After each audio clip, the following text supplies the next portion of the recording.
are you today? Good morning, ma'am. That's good to hear, but I want you to respond to me more positively, okay? When I say, how are you today, you are going to say, Mom, I am better today than yesterday.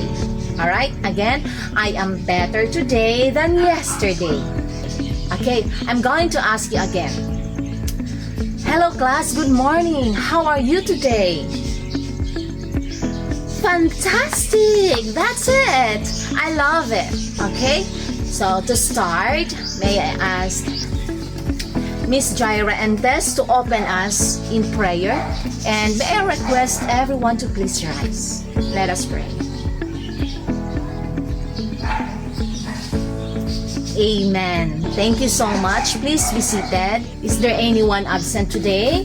Genevieve and Edgar, ma'am. Oh, I see. Thank you, Miss Secretary. That's noted. Class, today we have our new lesson.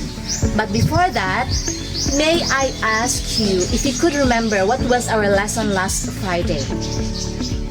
Our lesson was about sentences. That's correct. It's good that you can still remember. Today, our new topic is all about parts of speech. The 8 parts of speech. Can someone tell me what are the 8 parts of speech? None. You don't know. Alright, it's okay. It's fine. Later, we will be able to know what are those 8 parts of speech. Before we dive into our new lesson, let us have a short activity, which is our pre-assessment. Okay? Who of you familiar with puzzles? Word searching. Great! Today we are going to unlock something important hidden in a puzzle. I have here worksheets which you are going to answer. Please pass. Alright. And here's the direction. Arrange the letters and search the word in the grid. Look for them in all directions, including backwards and diagonally. Alright? In other words, there are scrambled letters there. You're going to unscramble that to form a word. And after which, find that word in the grid. It could be horizontal, vertical, or diagonal. Alright? So I'll just give you 5 minutes to answer that. Your time starts now. Alright, time's up. Let's see how you did. I'm going to call on volunteers to share the words they found. Who can tell me the first word they unscrambled? Correct. Can you show me, Chopai, where's that in the grid? Can you just stand up? That's correct. Another word. Correct. Okay, Pearl, can you just stand up and show me that word in the grid? That's correct. Another word. Very good. Jonathan, where's that in the grid? That's correct. Another word. That's correct. Karen, can you stand up and show me that word in the grid? Very good. Another word. Alright, correct. Miss Jaira, can you stand up and show that word in the grid? That's correct. Another word. Very good. So, Miss Laverne, can you stand up and show that word in the grid? Correct. Another word. Very good. Miss Manilyn, please stand up and show that word in the grid. Very good. And lastly, that's very good. Mary Joy, please stand up. Where is that in the grid? That's fantastic. Excellent work, everyone. Who got perfect score? Great job. Class, the 8 words you just found are the 8 parts of speech. Can we state it again? What are the 8 parts of speech? These are adjective, adverb, interjection, noun, pronoun, preposition, conjunction, and verb. That's it. Now let's proceed with our discussion. Let's start with the first part of speech, which is the noun. Alright. Who can tell me what is noun? Yes, Miss Laverne. That's correct. It is a word that names a person, place, thing, or idea. You can give me an example. Davao, ma'am. Correct. What else? Teacher. Correct. Manila. Correct. Class, here's the example of the noun in a sentence. Can you read this one? Okay. What are the nouns of this sentence? Lina and Hong Kong, ma'am. Good job. Okay. The nouns are Lina and Hong Kong. Okay. That is noun. Okay. Let's proceed to another part of speech, which is the verb. Who can tell me what is verb? Yes, Mr. Jonathan. That's correct. It's a word or a group of words that describe actions or experience. Like for example, can someone tell me the example of verb? Correct. That's action word. Correct. Very good. Here's the example of verb in a sentence. Can you tell me what is verb here? Very good. The word is running. Let's go to another part of speech, which is the preposition. What is preposition? Everybody read. Preposition is used before a noun, pronoun, or gerund to show place, time, direction in sentence. Okay. The example of preposition is the on, before, above, below, under. Those are preposition. Can you tell me what is the preposition in this sentence? The book is on the table. What is the preposition here? It's the word on. Okay? That is preposition. Class, those are parts of speech. I hope you understand our discussion today. To test if you really understand what we have discussed today, we will have an activities. So the first activities would be exploring. We're going to play parts of speech charades. So in this game, you'll work in group to act out sentences without speaking. Someone from the group will stand in front and demonstrate. Your teammates will try to guess which part of speech you're demonstrating.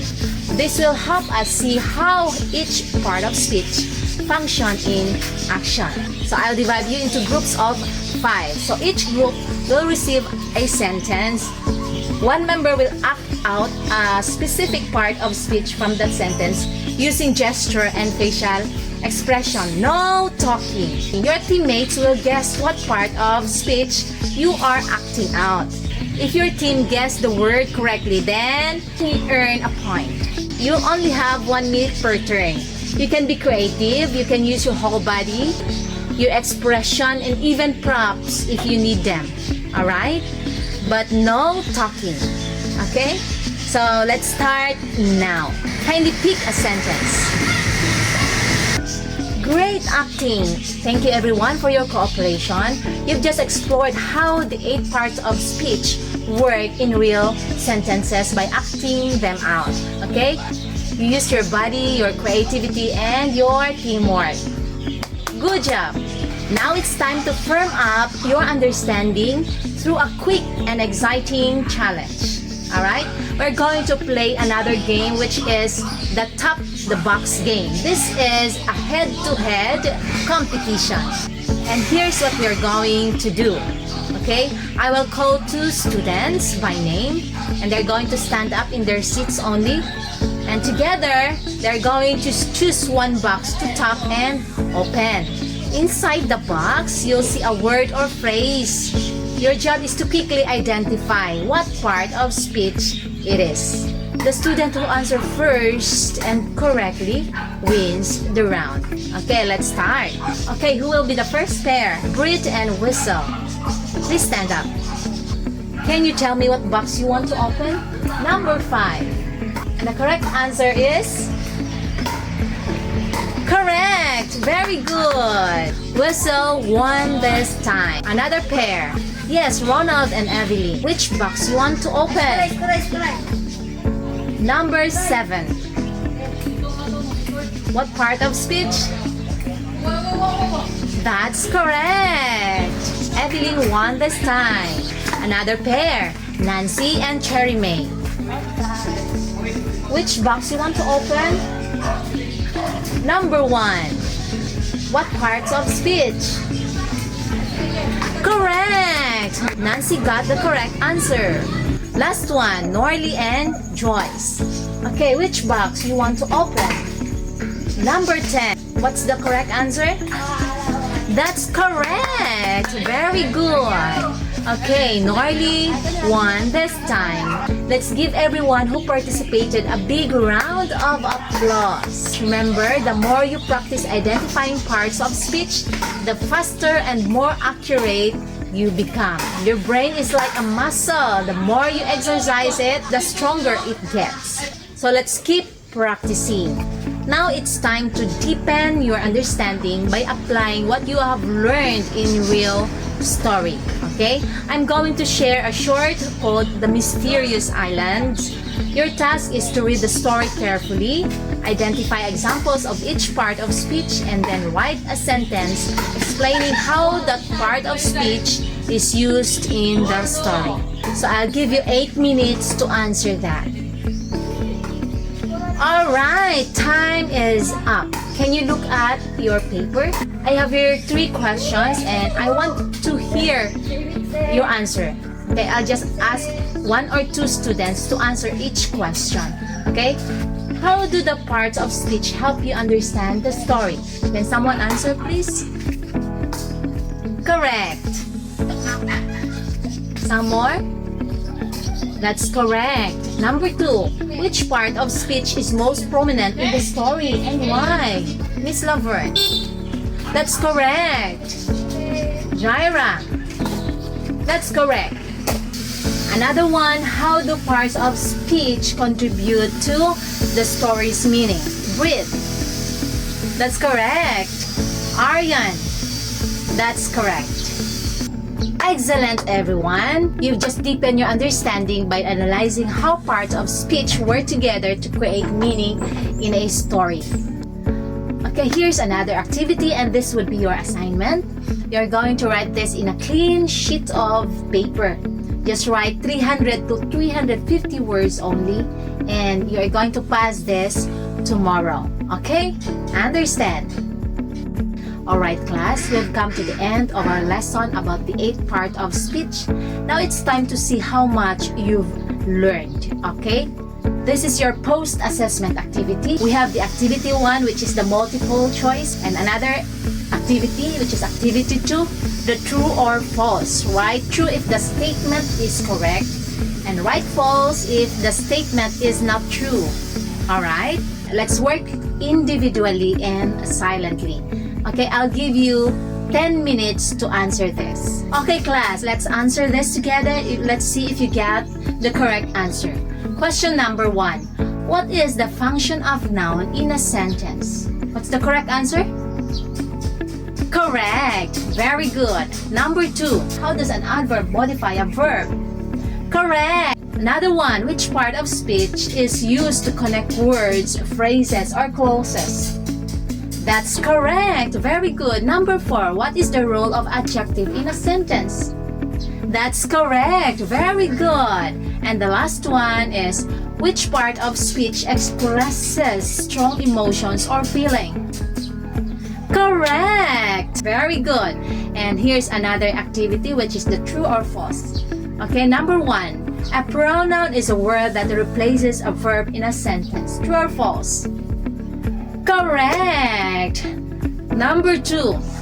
The word under is an example of preposition. True or false? Correct. Very good. Another one. Number 3. An adverb can only modify a verb. Is it true or false? Correct. Number 4. The word "oh" is an example of an interjection. True or false? That's correct. Number 5, a conjunction is used to show possession. True or false? Correct. Very good, everyone. Please pass your paper and put it in a table. Thank you. Thank you. And please be seated. Before we dismiss class, I want to make sure that everything is clear. Do you have any questions or clarification regarding our topic about the 8th part of speech? Do you have? Alright, very good. I'll be the one to ask. What are the 8 parts of speech? Can we recite it together? The 8 parts of speech are verb, noun, adjective, adverb, pronoun, interjection, conjunction, and preposition. Fantastic! Class, remember, the 8 parts of speech are the building blocks of every sentence you write and speak. Keep practicing and you'll become even stronger communicators. Understand? You are now dismissed. I'll see you again tomorrow. Alright? Bye-bye!